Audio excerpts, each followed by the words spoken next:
Assalamualaikum warahmatullahi wabarakatuh. Waalaikumsalam warahmatullahi wabarakatuh. Alhamdulillah, alhamdulillah wa kafa, wassalatu wassalamu ala Rasulillah Mustafa wa ala alihi wa sahbihi wa man wafa. Amma ba'd. Syukur pada Allah Subhanahu wa taala di waktu yang cerah ini, pagi yang berkah ini, Allah masih memilih kita sebagai hamba-hamba yang terpilih dari sekian banyak manusia yang sedang dalam proses pemilihan Allah Subhanahu wa taala. Yahdi man yasha ila shiratal mustaqim. Rupanya Allah ini memberi petunjuk terhadap orang-orang yang dipilih saja. Jadi Allah menggunakan kata-kata may yasha'u, orang yang dikehendaki. Jadi kita atau setiap orang yang selalu melakukan aktivitas ibadah adalah orang-orang yang may yasha, yang dikehendaki oleh Allah Subhanahu wa taala. Hari ini kita sedang dikehendaki untuk menjadi petugas kekhalifahan Islam dan hadir di tempat ini dengan khidmat fokus semata-mata ingin mempraktekkan sam'an wa ta'atan kita kepada Allah, Rasul dan ulil amri minkum. Terasa ringan jika dibahas, tetapi terasa berat untuk dipraktekkan. Insya Allah kita berupaya menjadi pelaku-pelaku sejarah, pelaku-pelaku sam'an wa ta'atan, baik dalam keadaan senang ataupun tidak senang. Salawat dan salam tercurahkan kepada Nabi kita Nabi Muhammad Sallallahu Alaihi Wasallam, keluarga, sahabat dan umat yang selalu istiqomah mengikuti risalah beliau. Dan kita pun selalu mohon pada Allah Subhanahu Wa Taala, karena kita tidak bisa menjamin hati kita ini akan terus ada di khilafah. Ya, siapa yang bisa menjamin akan terus istiqomah di dalam perjuangan ini? Siapa yang berani menjamin dialah yang akan terbaik, dialah yang akan menjadi petugas terbaik di dalam jamaah ini? Belum tentu, karena hati manusia itu di dalam satu hadis itu ada di antara dua jemari Allah Subhanahu Wa Taala. Tapi jangan ditafsirkan Allah punya dua jari, berarti ada jari telunjuk, ada jari tengah. Tidak, hadisnya seperti itu. Nanti Allah tinggal kalau Allah mau, Allah bolak-balik hati seseorang itu sangat mudah. Maka setingkat Nabi Muhammad pun, manusia yang sudah dijamin masuk surga, mau melakukan kebaikan atau mau melakukan kesalahan, tetap jaminannya adalah surga. Rasulullah tidak pernah putus dengan satu doa yang insya Allah kita hafal semua, ya muqallibal qulub tsabbit qalbi ala dinika wa ta'atik. Wahai Allah yang muqallibal qulub, yang suka membolak-balikan hati. Nah, jadi Allah kalau mau merubah hati kita dari ahli ibadah menjadi ahli maksiat, gampang. Atau Allah mau merubah dari ahli maksiat menjadi ahli ibadah juga gampang. Karena itu hati kita punya Allah, ada di antara dua jari Allah. Putar. Baik ke jahat, jadi jahat. Jahat ke baik, jadi baik. Itu Allah yang punya. Maka kita berdoa saja terus. Berdoa terus, semoga hati kita ini dimantapkan di dalam din ini dan ketaatan kepada Allah Subhanahu Wa Taala. Ya, Rasulullah saja yang sudah pasti surga, itu doa itu tidak pernah putus keluar dari lisan beliau. Maka kita pun juga berdoa sebagaimana doa Nabi Muhammad SAW pada waktu pagi dan petang. Materi kita pada hari ini adalah menjadi dai yang berkualitas. Apa sih kualitas itu? Berkualitas itu apa sih? Berbobot, hebat, terbaik, paling nomor satu, bermutu, dan sejenisnya, berkualitas. menjadi dai yang berkualitas. Jadi kalau judulnya saja menjadi dai yang berkualitas, berarti insya Allah antum yang hadir di sini siap menjadi dai yang berkualitas. Insya Allah siap. Tentu ada proses-proses yang harus dilalui. Enggak bim salah bim, abrakadabra jadi, nggak bisa. Harus ada proses, harus ada ujian, harus ada tahapan sehingga antum kelak layak menjadi dai yang berkualitas, baik di kalangan jamaah ataupun di luar jamaah. Hari ini kita sedang mengupayakan bagaimana menjadi dai berkualitas di kalangan kita dulu. Ya, kalau untuk di luar gampang. Di dalam dulu.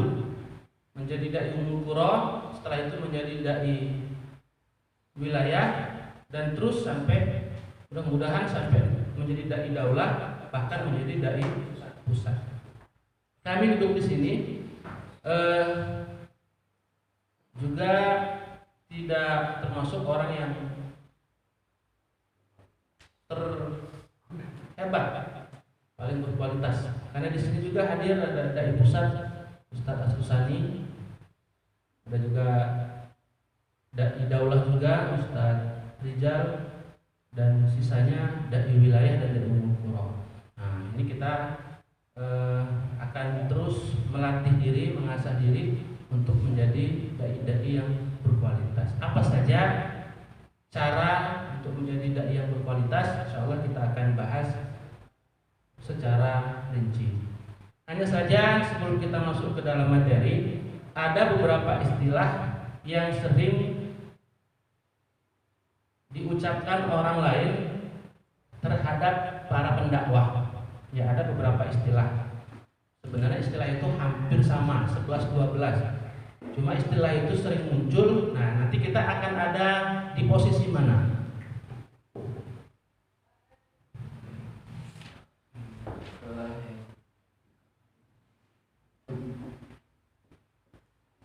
Satu, dai. Kedua,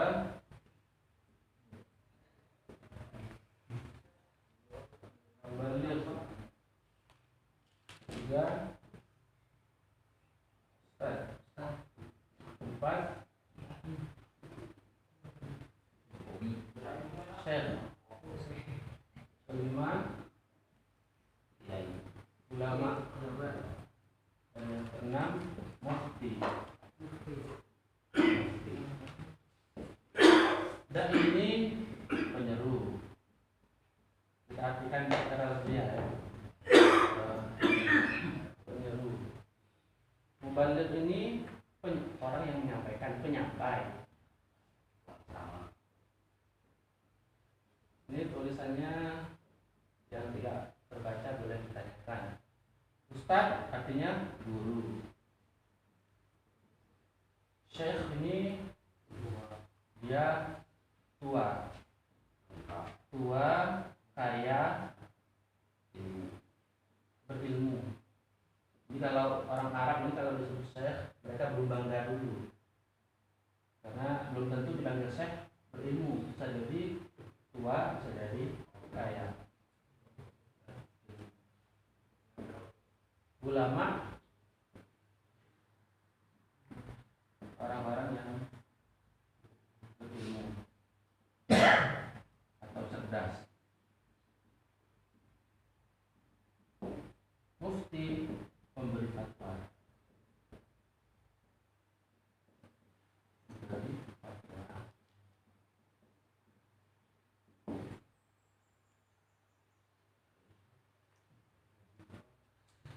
Ini istilah yang sering terlontar untuk para pendakwah Islam. Dai, mubaligh, ustaz, syekh, ulama, dan mufti.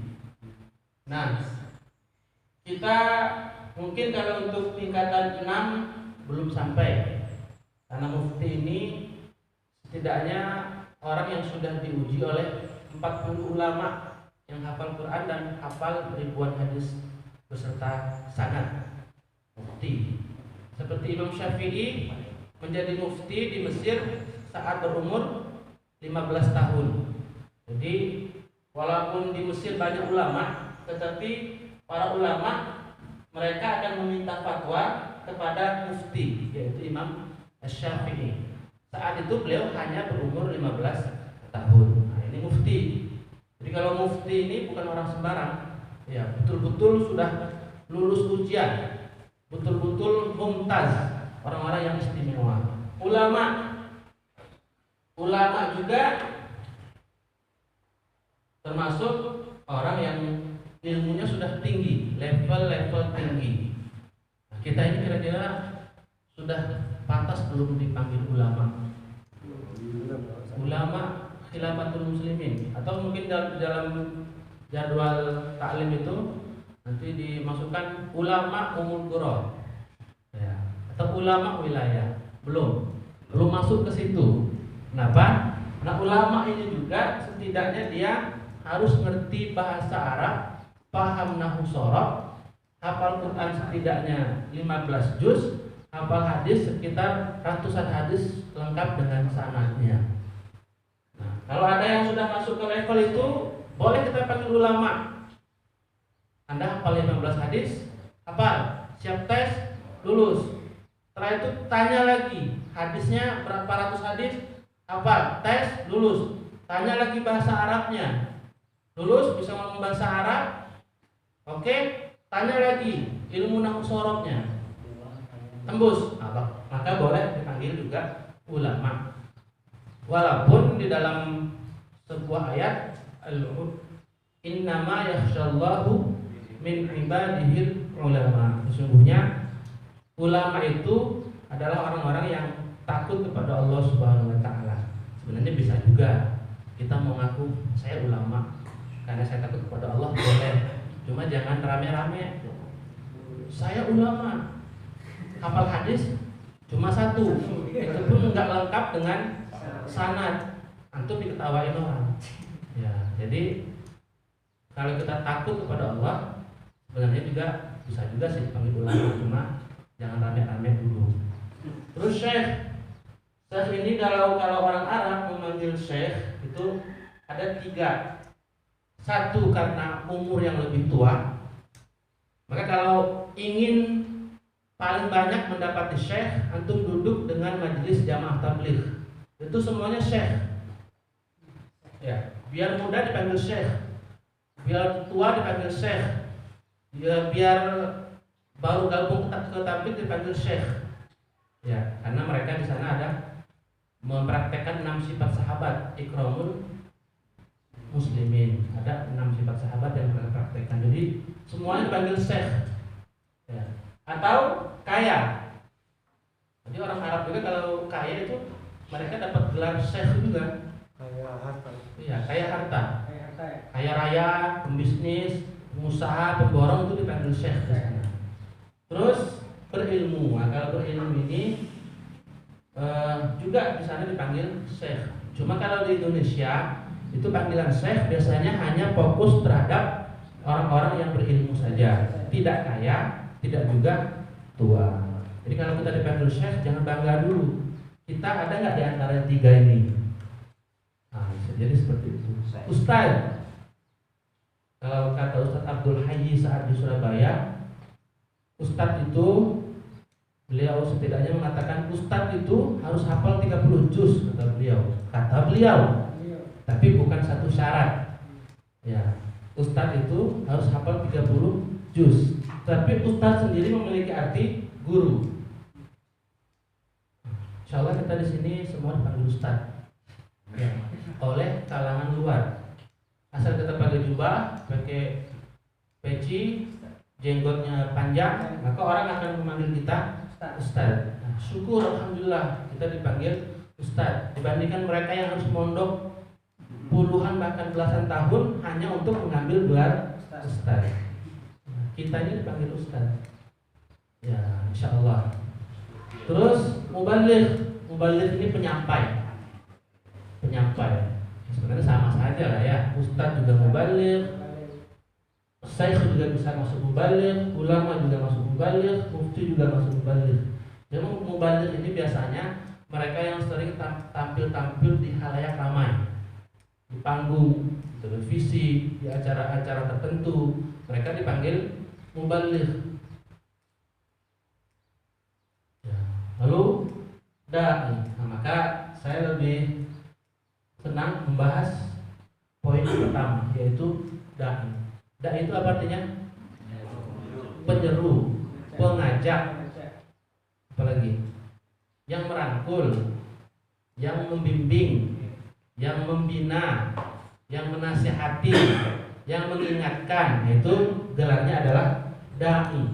Asal kata da'a, yad'u, apalagi, atau da'a, da'ani, du'atun.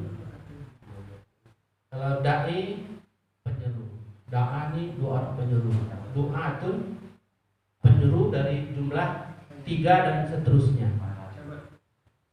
Dai, maka hari ini kita ingin menjadi dai yang berkualitas, menjadi dai yang berkualitas. Walaupun semua ini bisa kita kuasai juga, mubaligh yang masuk, ustadz yang masuk. Cuma untuk poin yang keempat dan kelima mungkin perlu banyak waktu. Dai, jadi kita ini adalah dai. Kita orang azan, itu juga kalau mau dikait-kaitkan, dia pun dai karena dia sedang menyeru orang untuk sholat. Ada orang lagi makan sambil berdiri, kita ingatkan, kalau makan kata Rasulullah ya takul qa'iman, jangan makan sambil berdiri. Itu dia sudah masuk predikat dai. Atau ada orang, kita lihat orang kencing sambil berdiri dalam kondisi yang tidak darurat, berdiri kencing, terus di bawah pohon, di pinggir jalan raya. Kita ingatkan, Pak, nggak bagus kalau duduk sambil kencing sambil berdiri, ke kamar mandi sambil duduk, itu lebih sehat menurut ilmu kesehatan. Sudah masuk kategori dai. Jadi setiap kita mengajak orang, setiap kita menyeru orang lain, setiap kita mengingatkan orang lain, maka status kita adalah dai, penyeru, pengajak. Ya, sepakat ya? Kita ingin menjadi dai yang berkualitas. Di sini ada dai umul qura dan ada dai wilayah, juga dihadiri juga dai daulah dan juga dihadiri oleh dai pusat. Nah, beda-beda. Dai umul qura yang kita tahu isinya hanya di kemakmuran saja. Nah, dai wilayah yang kita tahu ngisinya di di kemakmuran atau acara-acara sosialisasi. Kalau dai daulah yang kita tahu mereka ngisi lintas wilayah. Jadi dari wilayah Pringsewu bisa ngisi ke wilayah Natar. Dai wilayah Natar bisa ngisi ke wilayah Bandar Lampung. Kalau dai pusat ini siap diterjunkan ke seluruh perwakilan daulah yang ada di Indonesia. Nah, kita mau milih mana ini tergantung bagaimana kita. Baik, jadi ini ya istilah-istilah yang sering keluar dari mereka yang ditujukan kepada para pendakwah Islam. Ya, kita lanjut. Mungkin ada yang nanya sebelum kita lanjut dari istilah ini. Ya, penting gak penting lah ya, ini hanya perkenalan saja. Penting gak jadi bodoh lah. Ya. Penting gak penting jadi bodoh. Sambung.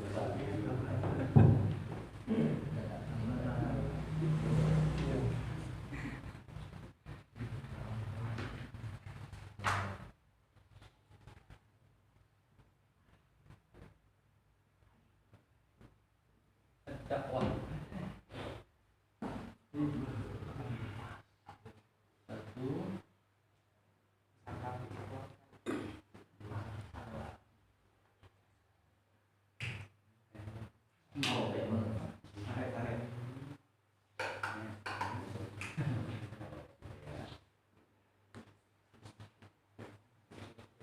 tulisannya terlalu bagus. Jadi kalau ada yang tidak terbaca boleh ditanyakan.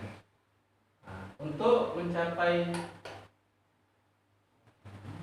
tingkat atau tahapan dai yang berkualitas, satu yang harus dimiliki dulu ialah bil ilmi wal amal, yaitu dengan ilmu dan amal. Ilmu dan amal.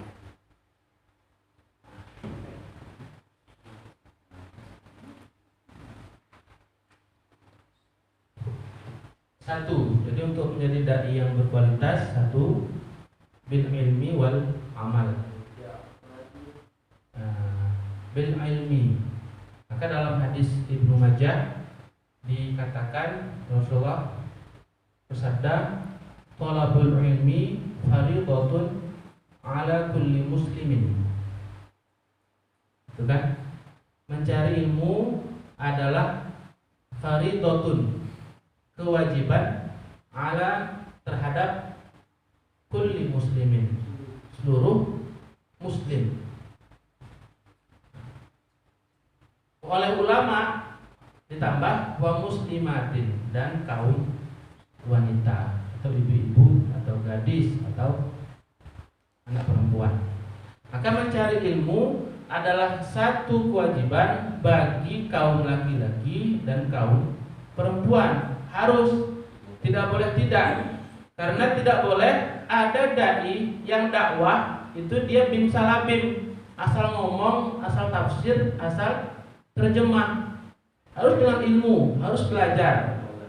Apakah harus belajar masuk pondok pesantren? Tidak juga.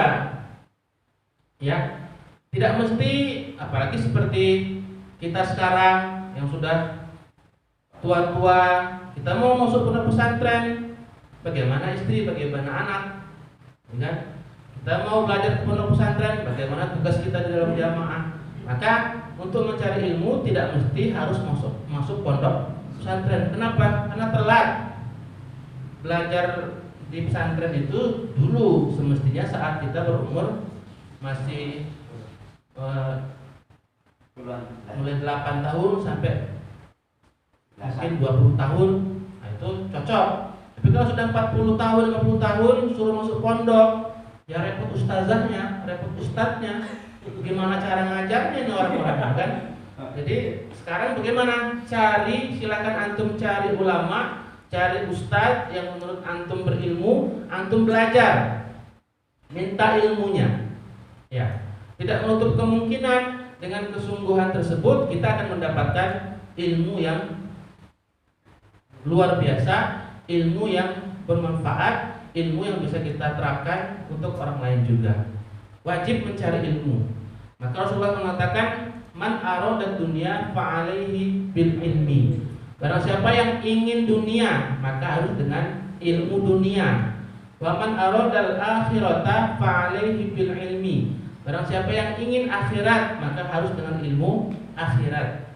Wa man aradahuma fa'alaihi bil ilmi. Dan barang siapa yang ingin kedua-duanya, maka harus dengan ilmu dunia dan ilmu akhirat. Maksud di situ barang siapa yang ingin bahagia, maksudnya ingin bahagia di dunia, ingin menjadi ahli bangunan, Anda harus belajar kepada ahli bangunan. Jangan ingin menjadi ahli bangunan datang kepada pembuat roti, nggak nyambung. Ingin menjadi ahli pembuat tahu, datanglah kepada ahli pembuat tahu, bukan datang kepada ahli pembuat tempe atau yang lainnya. Maka kita hari ini ingin bahagia di dunia, ingin menjadi pembisnis, ya cari pembisnis di antara kita siapa. Atau kalaupun ingin cari pembisnis dari luar, boleh, tidak ada masalah, belajar. Namanya untuk cari ilmu itu boleh kepada siapa saja. Ya. Pahami, ya, pelajari, pahami, praktek, terus, maka insya Allah akan mendapatkan kebahagiaan dunia. Ya. Begitu juga tentang akhirat. Wa man aradal akhirata fa'alaihi bil ilmi. Barang siapa yang ingin bahagia untuk nanti setelah kehidupan ini, masuk ke alam barzakh sampai nanti surga, ini juga harus dengan ilmu akhirat, yaitu ilmu halal haram, ilmu tauhid dan juga ilmu syirik, ilmu sunnah, ilmu bid'ah, semua dipelajari sehingga kita tahu, oh ini kalau ada orang berbuat begini kita paham, ini syirik, bagaimana caranya menghindar dari kesyirikan. Nah ini kita tahu, ini bid'ah, bagaimana caranya supaya kita terhindar dari kebid'ahan. Tentu dengan ilmu, kalau dengan ilmu kita tidak akan mudah digoyangkan oleh siapapun. Kita kuat di dalam mempraktekkan ilmu kita. Kamu takbiratul ihram tangannya sebahu, ada nggak dasarnya? Oh ada, dalam kitab Sifatus Shalatun Nabi, ya Syekh Al-Albani misalnya. Hadisnya mana? Riwayat siapa? Biar ada 10 orang meminta antum supaya sejajar dengan telinga, antum nggak bergeser. Kenapa? Karena antum sudah hafal persis hadis kalau takbiratul ihram sejajar dengan bahu. Begitu juga hadis yang lain tentang telinga. Dengan ilmu itulah yang akan membuat antum yakin. Nah, lari ke bidang dakwah. Antum mau dakwah, harus dengan ilmu dakwah, nggak boleh asal-asal. Ya. Begitu antum dakwah, antum dicaci maki, antum punya ilmunya, antum nggak mundur. Nah begitu. Baru dicaci maki, nanti antum belum lagi difitnah, antum nggak mundur. Nanti antum bakal ada ancaman, antum nggak mundur. Antum akan dapat ancaman, akan diusir, antum nggak akan mundur. Atau ada ancaman, antum nanti akan dimasukkan ke penjara, antum nggak akan mundur. Atau ancaman yang paling dahsyat, antum akan dibunuh, antum nggak akan mundur. Kenapa? Kita tahu keutamaan dakwah, keutamaan mati di jalan Allah Subhanahu Wa Taala. Ilmu. Kalau nggak punya ilmu, baru mulai dakwah, dicaci maki orang. Mir, izin, kenapa? Saya nggak cocok dari dai. Baru diisi sekali saya dicaci maki. Nggak cocok saya, biar yang lain saja. Akhirnya vakum jadi dai. Enggak ada dai yang vakum. Kalau seandainya ada kisah dai vakum, Nabi Muhammad mungkin lebih dahulu vakum dari dakwahnya. Ya, misalnya, cuma ini cerita saja. Enggak ada dai, saya berhenti untuk berdakwah. Kalau begitu caranya, istri antum nggak berjilbab, jangan ditegur-tegur, karena antum sudah berhenti dari dakwah. Ya. Jadi tidak ada istilah gampang dirubah prinsip kita oleh pemahaman yang tidak pas. Ilmu. Ya. Dalam jamaah juga ada ilmu. Nah, kalau kita dalam jamaah ini ilmunya bagaimana yang dari khalifah, dari daulah, dari wilayah, dari umul qura sampai ke maskulan. Ada ilmu. Ini perintah wajib. Ada ilmu. Biar orang lain ngotak-ngatik pemikiran kita, enggak. Saya tahu suratnya ada.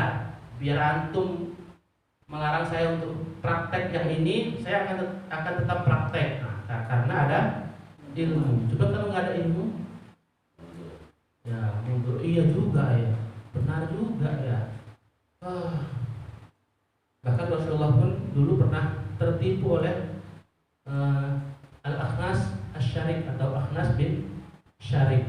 Datang ke Rasulullah, surat Al-Baqarah 204 sampai 208. Itu Al-Akhnas bin Asy-Syarik itu datang ke Rasulullah. Datangnya itu dengan bahasa yang luar biasa, membuat Rasulullah kagum.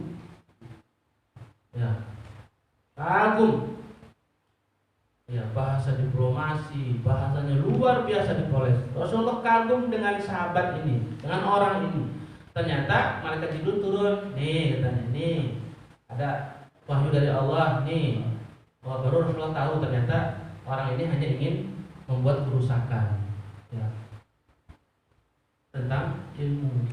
Dakwah kita dicaci maki, kita dihina, kita mau di apa-apakan, enggak mundur, jangan mundur. Dan berusaha bertahan. Karena memang Allah mensyaratkan orang masuk surga itu ada beberapa proses yang harus dilalui. Tidak hanya dengan zikir dan sholat saja, ada proses-proses yang harus dilalui. Silakan antum buka surat 214.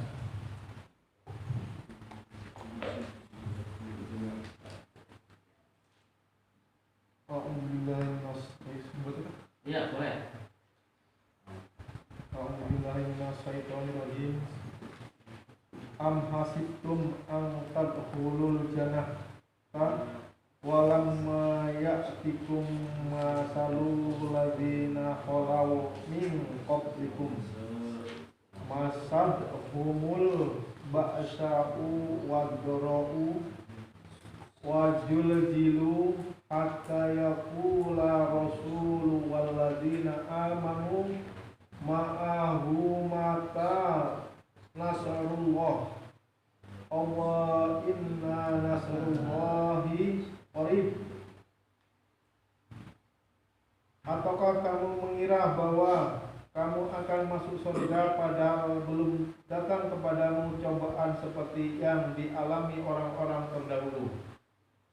Sebelum kamu, mereka ditimpa kemelaratan, penderitaan, dan diguncang dengan berbagai cobaan, sehingga Rasul dan orang-orang yang beriman bersamanya berkata, kapankah datang pertolongan Allah?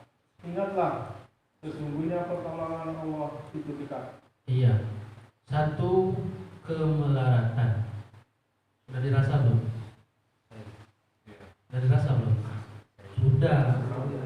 Seribu sehari, lauk pauk, beras, 10.000 per petugas, donasi pondok, musoleh, daurah dai,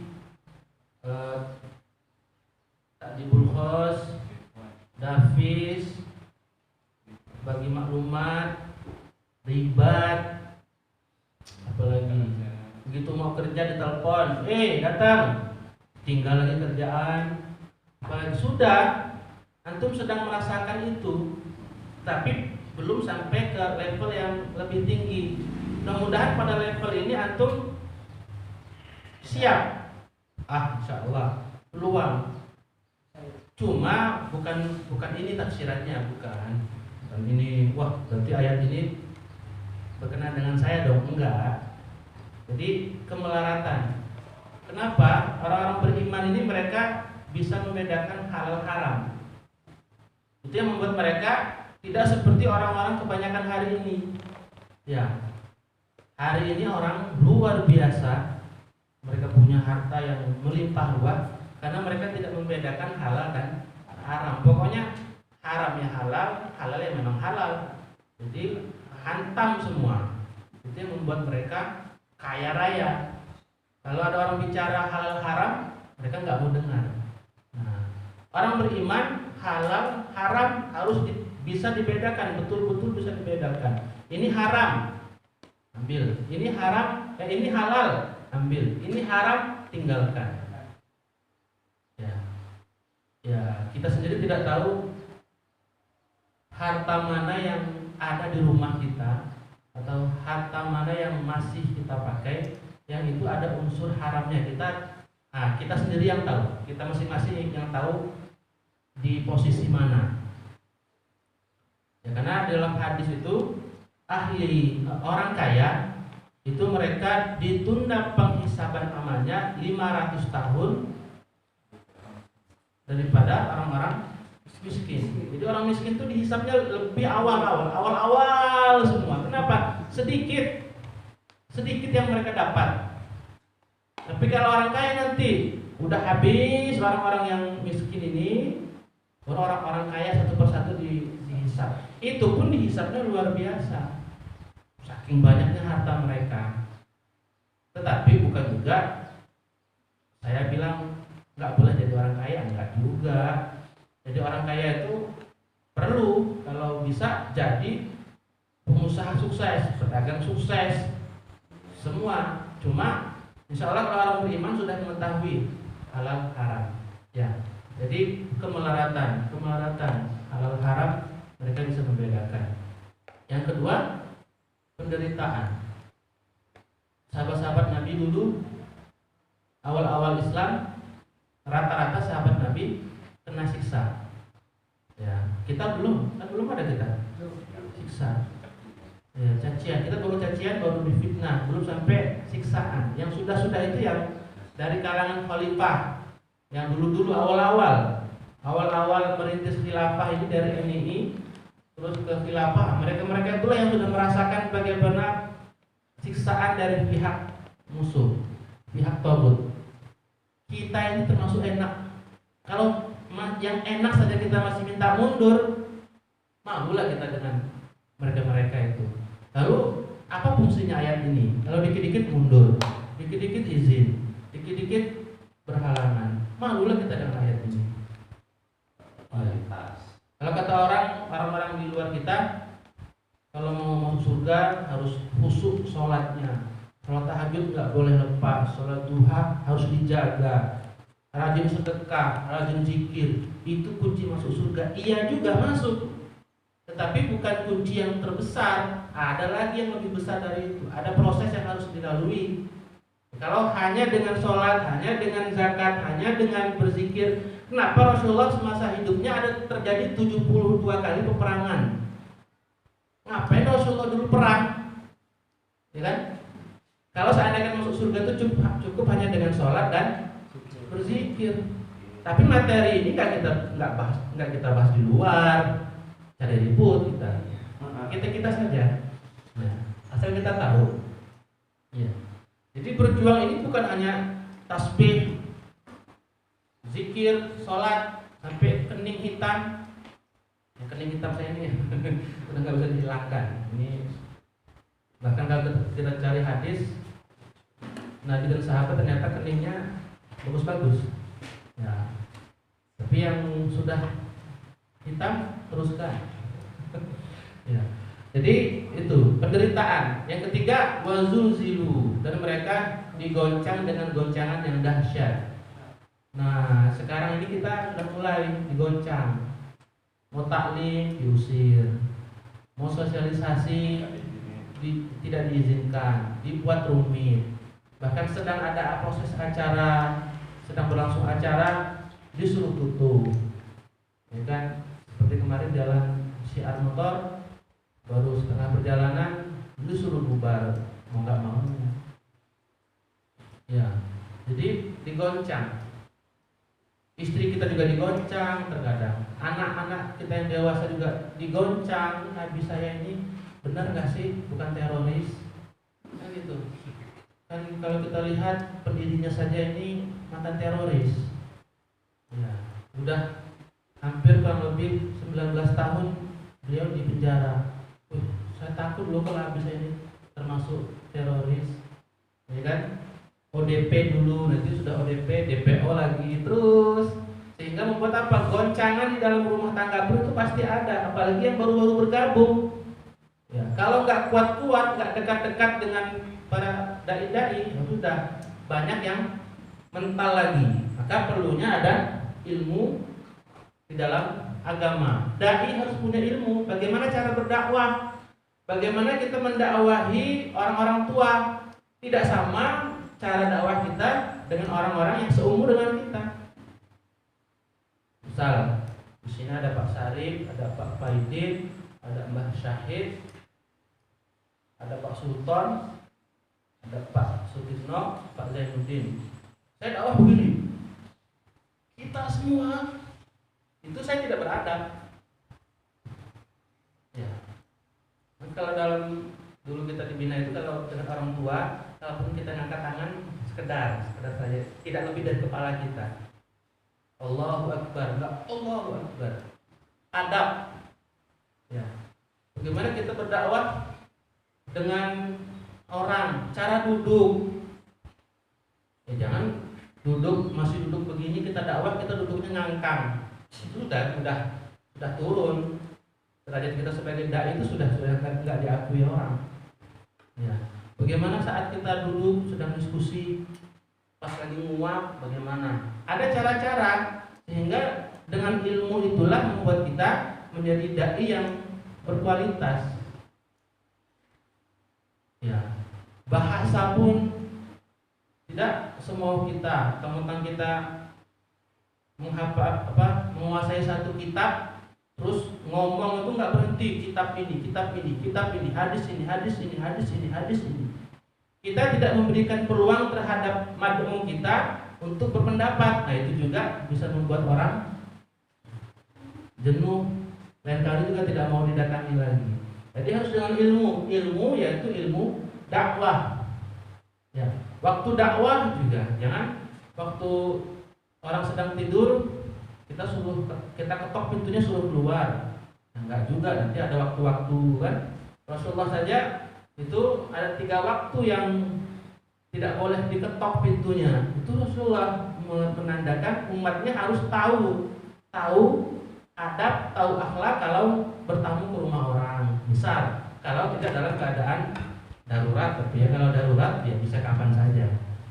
Bil ilmi disambung wal amal wal atof. Jadi ilmu ini harus dengan amal. Pasangan ilmu adalah amal. Kalau hanya berilmu saja, iblis lebih berilmu dibandingkan Nabi Adam. Ya, iblis lebih berilmu, lebih hebat, lebih berpengalaman dibandingkan Nabi Adam alaihissalam. Ya, kalau hanya ilmu, sehingga ilmu dipasangkan disandingkan dengan amal. Kenapa? Kalau hanya berilmu, berkata-kata tetapi tidak praktek, maka Allah mengatakan dalam surat Shad 61 ayat 2 sampai 3, sampai Allah mengatakan menegur, A'udzubillahi minasyaitonirrajim. Ya ayyuhalladzina amanu lima taquluna ma la taf'alun. Kabura maqtan 'indallahi an taqulu ma la taf'alun. Wahai orang-orang beriman, 5. Kenapa? Teguran Allah negur. Sama kalau kita negur orang, kenapa nggak kerja? Tegur. Kalau yang ditegur ngerasa, dia langsung gerak kerja lagi. Nah, kita orang beriman, kenapa cuma ngomong? Kan gitu. Kenapa cuma ngomong kok nggak praktek? Nah, itu Allah begitu, ditegur. Ya. Kabura maqtan indallah. Amat besar kemurkaan, kebencian Allah terhadap mereka yang mengatakan tetapi tidak mengerjakan. Ustaz, berarti kalau kita nggak mengerjakan nggak boleh jadi dai dong? Ya boleh. Itu teguran sayang dari Allah untuk orang-orang beriman. Kenapa? Pada ayat tersebut Allah menggunakan kalimat amanu. Ada kalimat amanunya, orang-orang berimannya.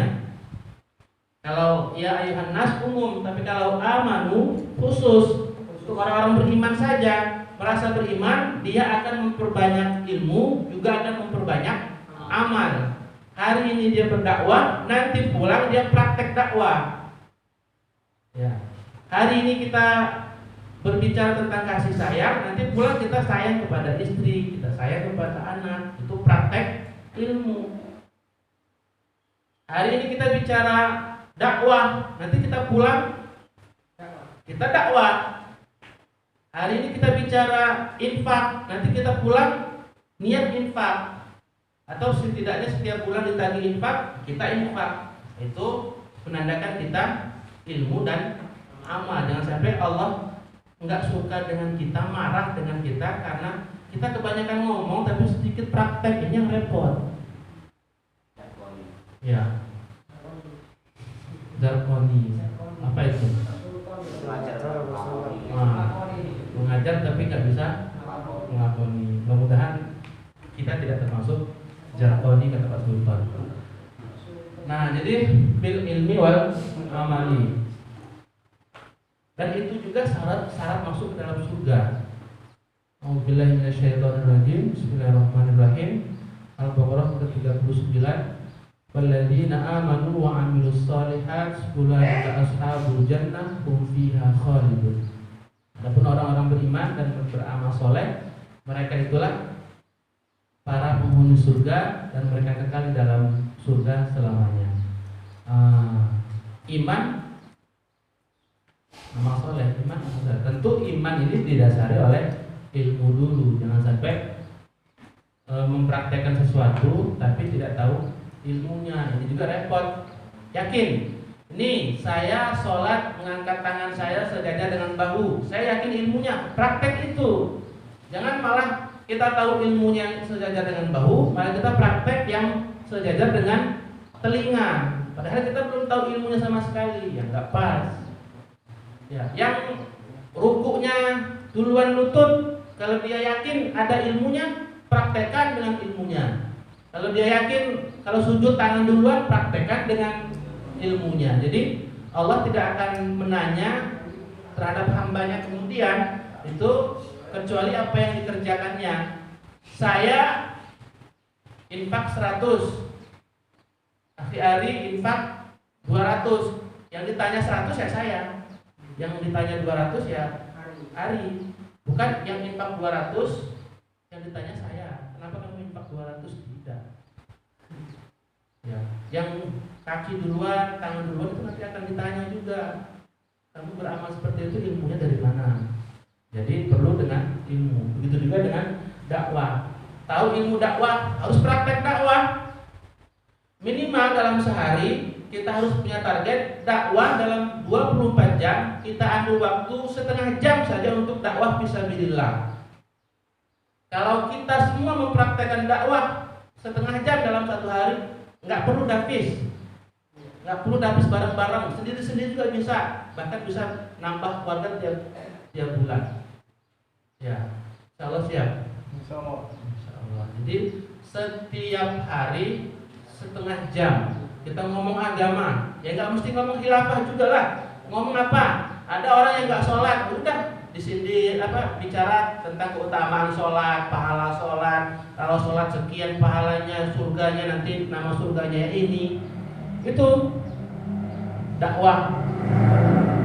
Ya, kalau sudah waktunya sampaikan khilafah, sampaikan khilafah. Jadi jangan hanya tahu ilmu dakwah, tapi begitu ada panggilan dakwah justru malah nggak mau. Saya nggak mau lah. Misi taklim saya belum baik. Lalu kalau begitu semua beralasan khilafah ini mau minta dai dari luar, kita nggak mungkin. Warga khilafah yang ngisi ustaz dari salafi, ya hancurlah khilafah. Ya harus kita yang ngisi. Makanya ada pembinaan dai. Hari ini ada YouTube, ada Google, kitab di mana-mana tinggal beli, ustaz di mana-mana tinggal tanya. Gampang hari ini. Tinggal kita mau atau tidak. Belajar, sudah bisa praktek. Ya insya Allah. Jadi bil ilmi wal amal. Ilmu dan amal. Dakwah. Tahu tabligh? Jamaah tabligh itu mereka punya target dalam sehari minimal setengah jam bicara tentang agama. Dalam sebulan minimal 3 hari keluar untuk membicarakan, menyampaikan dan membicarakan perihal agama. Dalam setahun minimal mereka pernah keluar 40 hari untuk membicarakan agama Allah. Seumur hidup minimal mereka pernah keluar 4 bulan tidak kembali untuk menyampaikan perihal tentang agama Allah. Bahkan sekarang nambah lagi, setidaknya seumur hidup ditambah pernah keluar 1 tahun tidak kembali. Dakwah fisabilillah. Tabligh sekarang baru lagi. Ya kan? Dan mereka keluar uang pribadi, tidak dibiayai, pribadi. Makanya kalau mereka jadi petani gitu, hasilnya itu mereka tabung. Kadang saya tanya, ini nanti kapan keluar lagi? Nanti tunggu dulu panen. Kalau cukup saya berangkat. Ya, kalau kita bisa nggak begitu? Nggak bisa. Kenapa? Karena kita petugas kekhalifahan. Tidak mungkin kita dakwah keluar, sedangkan tugas di dalam terbengkalai. Tetapi setidaknya kita keluar dalam sehari itu setengah jam. Atau digabung-gabung. Habis zuhur 10 menit pulang. Nanti menit pulang. Nanti habis maghrib cari-cari orang ngobrol agama pulang. Nanti biar pas jadi setengah jam, ya cukup 3 waktu bisa. Cukup kalau lebih. Gitu ya. Insyaallah. Maka kita taklim, kita ini kalau bukan karena kewajiban, saya rasa banyak warga khilafah yang kamu taklim. Ya, karena kewajiban saja mau taklim. Kalau tidak kewajiban mungkin banyak yang tidak mau taklim. Ya.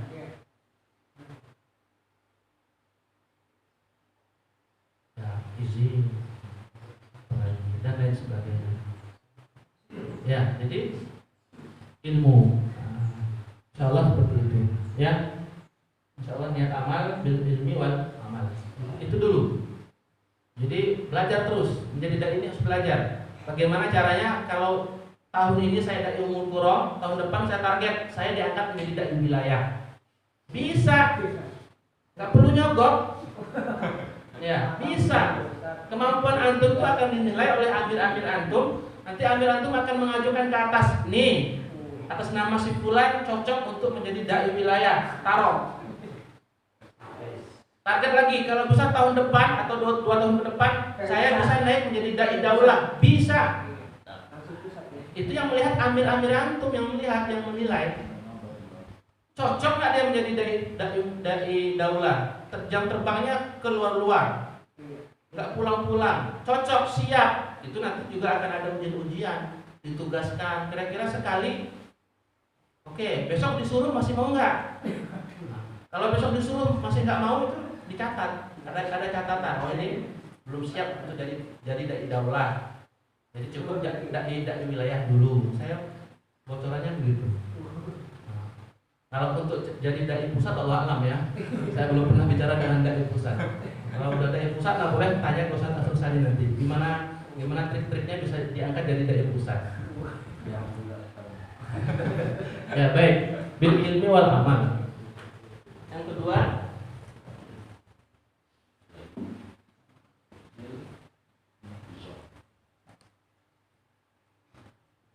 ini saya dulu mondok nggak belajar khot.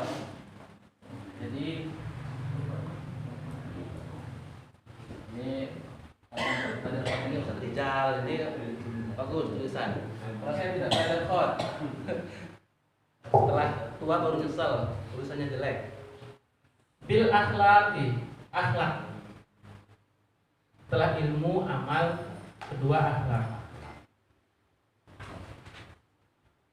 Turunan ayatnya yang sudah kita hafal itu surat Al-Qalam, ayat berapa? Al-Qalam 40 atau 50? Ini apa? Al-Qalam ayat 4. Mumtahana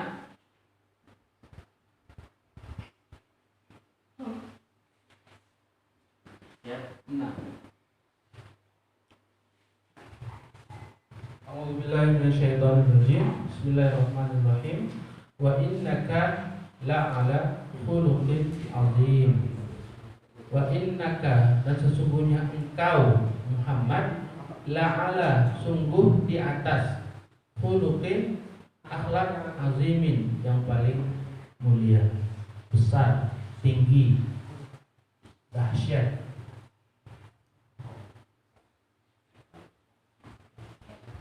Ya. Jadi di dalam surat Al-Qalam ini Allah sampai bersumpah 2 kali. Allah saja bersumpah ya.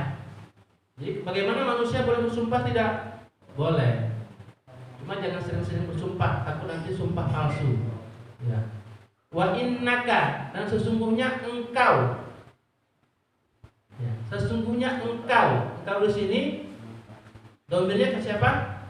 Ke Nabi Muhammad. Dan sesungguhnya engkau Muhammad la'ala, sungguh di atas.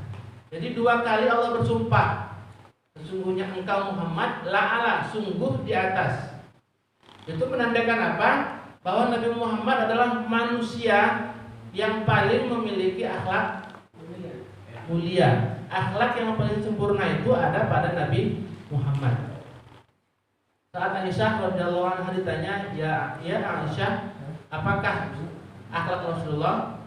Aisyah menjawab, akhlak Rasulullah adalah Al-Quran, khuluquhul Quran. Bahkan di dalam tafsir lain, kalau ingin melihat Al-Quran berjalan, maka lihatlah Nabi Muhammad. Apa yang dikerjakan Nabi, semua aktivitasnya itulah Al-Quran. Ya. Nah, akhlak. Jadi kalau berdakwah ini harus punya adab, punya akhlak. Bagaimana adab kita berdakwah? Semena-mena tidak kita ngomong. Ya. Boleh kita mengatakan musyrik, boleh kita mengatakan kafir, boleh kita mengatakan bid'ah. Cuma kalau untuk orang-orang yang belum paham, masa iya kita langsung bilang musyrik? Kita baru dakwah khilafah ke orang, langsung kita vonis mereka musyrik, ya mereka nggak akan terima. Kita dakwahi orang yang nggak sholat, lalu kita bilang kamu kafir sebenarnya. Kamu ini kalau menurut hadis kamu ini sudah kafir, neraka kamu ini. Kira-kira orang dibilang kafir itu menerima atau tidak? Walaupun nggak ngamuk, hatinya itu berontak. Sekali ini saja saya duduk dengan kamu, lain kali nggak bakal. Berontak, kenapa? Baru ngomong sudah divonis kamu ini kafir. Ujung-ujung neraka kamu ini, bukan? Dan nggak boleh juga kita menjadi kebiasaan dikit-dikit memvonis orang lain, itu nggak boleh, nggak bagus. Nah, dalam hadis, dalam kitab hadis Arba'in, hadis yang nomor 4 dari Abdullah bin Mas'ud, hadis yang sangat panjang, kurang lebih 1 halaman. Beliau mengatakan, wa inna ahadakum, Rasulullah mengatakan, wa inna ahadakum la ya'malu bi amali ahli jannah hatta ma yakunu bainahu wa bainaha illa dhira'un fayasbiqu alaihi kitab faya'malu bi amali ahli nar fayadkhuluha. Dan ada di antara kalian yang semasa hidupnya beramal dengan amalan ahli surga. Ya, tetapi Allah membatasi antara surga itu dengan dirinya seperti satu hasta. Jadi dia sudah menyangka kalau dirinya ini pasti masuk surga. Karena saking solehnya dia, sholat tidak pernah bolong, tahajud nggak pernah tinggal, sedekah besar tinggi, zakat tinggi, dakwah nggak pernah izin, semuanya aktif. Sudah merasa paling, sudah merasa sebentar lagi dia mau masuk surga, sehasta. Mana sih sehasta itu? Ini ya, segini. Sudah mau masuk, setengah langkah, bukan satu langkah mau masuk, setengah langkah mau masuk. Tetapi ketetapan Allah, dia saat menjelang kematian, dekat-dekat kematian, dia beramal dengan amalan ahli neraka. Fayadkhuluha. Ayat-ayatnya dia masuk ke dalam neraka. Kisah ini terjadi saat di masa Bani Israil. Ada seorang ulama di masa itu, seorang rahib, itu namanya kalau di Arabkan Barsiso. Kalau di Indonesia hanya menjadi Barseso. Lidah kita itu lain memang. Ya, Barsiso hanya dibaca Barseso. Barseso itu ulama yang luar biasa alim di masa itu, ibadah luar biasa. Ya, setan-setan itu sampai bingung gimana caranya supaya Barseso ini tunduk dengan kita ini. Ini ngerepotin kita, ini dakwah kita ini terhalang selama ada Barseso ini. Orang-orang semakin alim ada orang satu ini. Gimana caranya? Sampai setan-setan pun bermusyawarah dalam hadis itu. Ya, jadi jangan kira cuma kita punya musyawarah, setan juga punya musyawarah. Makanya semakin hebat ibadah kita, akan dikirim setan yang hebat juga. Ya, seperti khalifah itu yang dikirim bukan setan sembarang. Itu bisa jadi pimpinan setan yang turun tangan langsung. Gitu. Gimana caranya Khalifah Abdul Qadir ini bisa berhenti dari perjuangan? Ya bukan setan yang baru belajar dari setan, bukan. Setan yang sudah levelnya luar biasa. Musyawarah bagaimana caranya?